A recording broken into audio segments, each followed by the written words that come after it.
tumataas, malinis na ilog, tubig na malinaw, biyaya ng Diyos na sa atin ay inalay.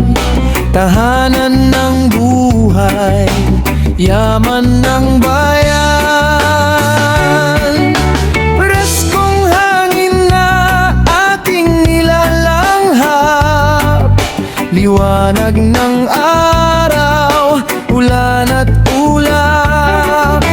Lahat ng ito ay biyaya sa atin, dapat nating ingatan at mahalin. Kalikasan, ating yaman, buong buhay natin ay nasa kamay mo. Ingatan natin, huwag sirain, para sa ngayon at sa bukas na darating.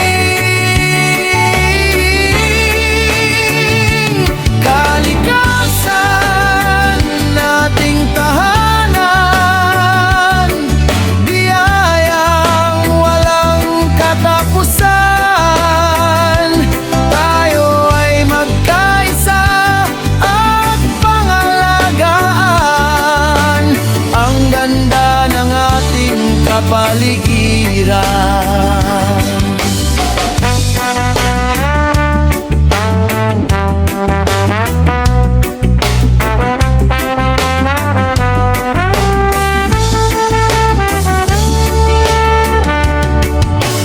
Huwag nating hayaang ito ay masira.